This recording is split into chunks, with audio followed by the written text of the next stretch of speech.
Baik, di sini saya akan menunjukkan secara matematis bahwa Asilas tidak akan pernah dapat menyalip kura-kura. Terlebih dahulu kita perhatikan untuk posisi awal Asilas dengan kura-kura. Misalkan di sini saya beri pada posisi awal itu pada T sama dengan 0 ya. Untuk posisi awal, di sini saya menempatkan Asilas pada posisi A0. Kemudian untuk posisi kura-kura, saya tempatkan pada posisi K0, di mana K0 ini berada di depan A0. Saya ambil saja berada di depan sejauh 4 meter. Nah, untuk Asilas dapat menyalip kura-kura, pastinya Asilas harus menempuh jarak yang lebih pendek dari 4 meter ini terlebih dahulu. Kita misalkan saja, untuk jarak yang pertama, pada posisi A0 ini kita misalkan sejauh L1,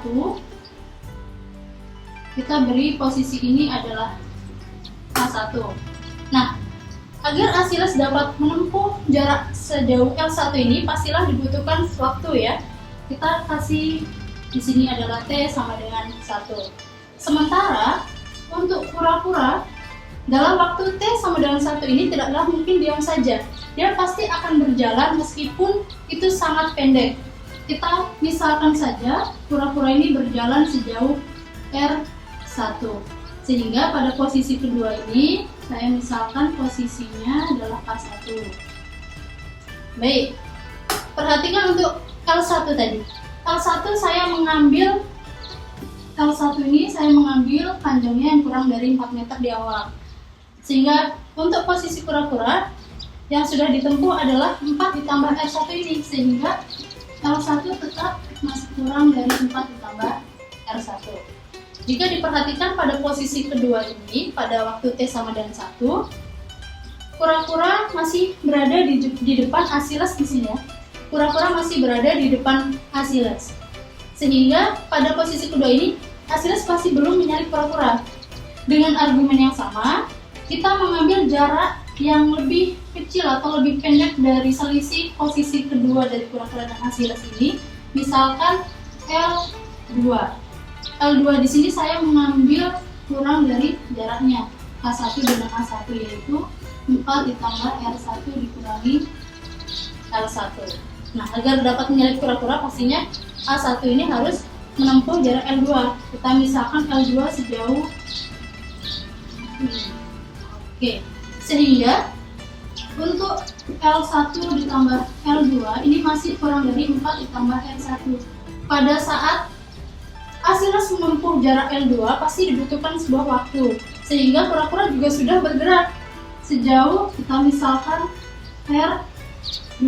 Ini posisi ketiga dari kura-kura, dan di sini adalah posisi ketiga dari Asilas. Sehingga untuk L1 ditambah L2 tadi kan kurang dari 4 ditambah R1.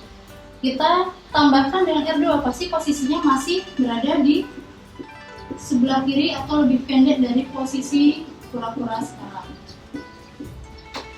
Baik, keadaan ini berlangsung secara terus-menerus. Sehingga untuk jarak yang tak berhingga, saya misalkan di sini L1 tambah L2 tambah L3 dan seterusnya, juga pasti akan kurang dari 4 ditambah R1 ditambah R2 tambah R3 dan seterusnya. Mengapa? Karena di sini L3. Mengapa? L2 tadi kita mengambil panjangnya yang kurang dari selisih jarak kedua kura-kura. Dengan L3 juga kita mengambil jaraknya yang lebih pendek dari selisih posisi ketiga kura-kura dengan Asilas. Sehingga bisa kita tunjukkan secara matematis bahwa pertidaksamaan ini akan berlaku terus-menerus. Dan kita perhatikan, untuk ruas kiri ini menunjukkan jarak total yang ditempuh sang Asilas. Dan ruas kanan ini menunjukkan jarak total dari kura-kura. Sehingga kita bisa menunjukkan dari pertidaksamaan ini bahwa Asilas tidak pernah dapat menyalip kura-kura. Dan coba tadi ya sudah dijelaskan oleh Mbak Isnaidi tentang paradoks Zeno, sudah dijelaskan dan sudah dibuktikan secara matematis bahwa si Asilas tidak akan pernah bisa menyalip kura-kura dalam kasus ini. Nah, sudah dibuktikan juga secara matematis tentang kebenarannya. Jadi sudah bersifat benar gitu ya. Nah, tetapi mungkin di sini kami akan coba sampaikan lagi dari sudut pandang lain ya, secara dari sudut pandang fisika ya, tentang kecepatan, jarak, dan waktu tempuhnya seperti apa. Nah, di sini yang pertama kita tetapkan dulu beberapa asumsi. Yang pertama, asumsinya bahwa dimisalkan jarak tempuh race-nya itu sepanjang 100 meter ya. Jadi mereka lomba lari sepanjang race-nya 100 meter. Nah, lalu si kura-kura ini dia sudah berada di depan si Archilles sepanjang 4 meter. Itu asumsi yang kedua ya. Nah, lalu untuk lebih mudahnya kita akan coba jelaskan secara grafis ya. Jadi kita buat grafiknya, yaitu grafik yang sumbu X menyatakan waktu tempuh, sedangkan sumbu Y-nya di sini menyatakan jarak tempuh ya. Nah, di sini dimisalkan, ini kita juga asumsikan, kita asumsikan untuk suatu kasus. Jadi misalkan si Archilles ini memiliki kecepatan berlarinya yaitu 5 km per jam, dan kecepatannya si Archilles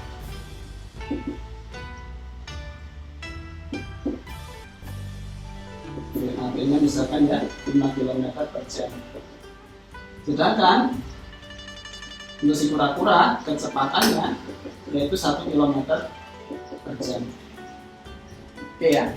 Nah, dengan kecepatan ini, di sini misalkan waktunya ini dinyatakan dalam satuan menit, sedangkan jarak tempuhnya dinyatakan dalam satuan meter. Katakanlah ya, dengan kecepatan sekian berarti untuk menempuh jarak 100 meter,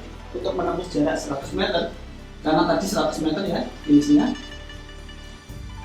Untuk menempuh jarak 100 meter, si Archilles butuh waktu 1,2 menit ya, 1,2 menit. Jadi si Archilles ini butuh waktu 1,2 menit untuk menempuh jarak 100 meter ya, atau bisa kita tulis 100 meter untuk setiap 1,2 menit. Oke. Sedangkan untuk kura-kura ini 100 meter untuk setiap, kalau 1 km per jam berarti di sini 6 menit. Nah, kalau kita gambarkan, misalkan di sini 4 meter ya, jadi posisi kura-kura dia sudah sejauh 4 meter di depannya si Archilles. Nah, katakanlah di sini K0. Jadi posisi kura-kura pada waktu T sama dengan 0 ya. Sedangkan di sini A0, posisi si Archilles ya pada waktu T sama dengan 0. Nah, dengan asumsi kecepatan keduanya itu konstan, maka gambar grafik jarak tempuh keduanya itu akan berupa fungsi linier ya. Kalau A0 tadi kan 1,2 menit. Oke, kita gambarkan ini yang kura-kuranya butuh waktu 6 menit untuk menempuh jarak 100 meter. Katakanlah di sini waktu T sama dengan 6. Jadi si kura-kura ini ya. Nah, di sini. Jadi si kura-kura akan mencapai jarak 100 meter ini pada waktu T-nya hampir mendekati 6, kurang dari 6 ya. Lebih dari 5, kurang dari 6, di antara itu dia akan mencapai finish. Sedangkan untuk si Archilles dia hanya butuh waktu 1,2 menit, hanya butuh waktu 1,2 menit. Katakanlah di sini 1,2 ya. Nah, berarti di sini. Nah, di sini ya 1,2. Nah, ini di apa yang bisa kita lihat? Kalau kita melihat di sini, berarti pada waktu T-nya 1,2 menit, si Archilles sebenarnya sudah finish. Sedangkan si kura-kura baru finish itu pada waktu ya sekitar mendekati 6 menit. Ya. Artinya apa? Artinya dalam kasus ini si Archilles sudah finish terlebih dahulu. Dalam arti bisa menyalip. Nah, lalu posisi menyalipnya di mana? Nah, kalau kita perhatikan, ya, berarti posisi menyalip itu harusnya jarak si Archilles itu harus lebih dari jarak kura-kura. Nah, kita lihat secara grafik, mulai dari mana jaraknya si Archilles itu melebihi jarak tempuhnya si kura-kura. Oh, kalau kita melihat secara grafik, mulai dari sini ya, titik potongnya ya. Nah, mulai dari titik potongnya sini, nanti jaraknya si Archilles berlari sudah melebihi jaraknya si kura-kura.